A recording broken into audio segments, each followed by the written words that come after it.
Promulgation of Universal Peace by Abdul Baha, Abbas, the 30th of May, 1912. Talk at Theosophical Lodge, Broadway and 79th Street, New York. Notes by Howard McNutt.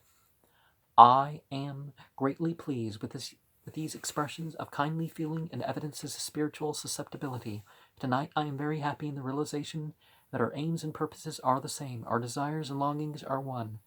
This is a reflection and evidence of the oneness of the world of humanity and the intention towards accomplishment of the most great peace. Therefore we are united in will and purpose. In the world of existence, there are no greater questions than these. Oneness of the world of humanity ensures the glorification of man. International peace is the assurance of the welfare of all humankind. There are no greater motives and purposes in the human soul. As we are agreed upon them, the certainty of unity and concord between the Baha'is and Theosophists is most hopeful. Their purposes are one, their desires one, and spiritual susceptibilities are common to both. Their attention is devoted to the divine kingdom. They partake alike of its bounty. Today, the human world is in need of a great power by which these glorious principles and purposes may be executed. The cause of peace is a very great cause. It is the cause of God, and all the forces of the world are opposed to it. Not just peace, but wholeness, but maybe that was being thought in terms of other languages before English that he spoke. Governments, for instance, consider militarism as a step to human progress. That division among men and nations is the cause of patriotism and honor.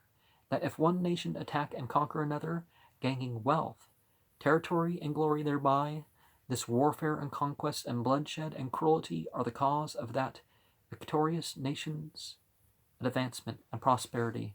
This is an utter mistake. Compare the nations of the world to the members of a family. A family is a nation in miniature. Simply enlarge the circular of the household, and you have the nation. Enlarge the circle of nations, and you have all humanity. The conditions surrounding the family surround the nation. The happenings in the family are happenings in the life of the nation. Would it add to the progress and advancement of a family if dissensions should arise among its members, all fighting, pillaging each other, jealous and revengeful of injury, seeking selfish advantage? Nay, this would be the cause of the effacement of progress and advancement. So it is in the great family of nations, for nations are but an aggregate of families. Therefore, as strife and dissension destroy a family and prevent its progress, so nations are destroyed and advancements hindered. All the heavenly books, divine prophets, sages, and philosophers agree that warfare is destructive to human development. Well, not all sages and philosophers are in accord with religion, and some are very supportive of even destructive efforts. Destructive human development and peaceful constructive and peaceful. They agree that war and strife strike at the foundations of humanity. Therefore, a power is needed to prevent war and to proclaim and establish the oneness of humanity. But knowledge of the need of this power is not sufficient. Realizing that wealth is desirable is not becoming wealthy.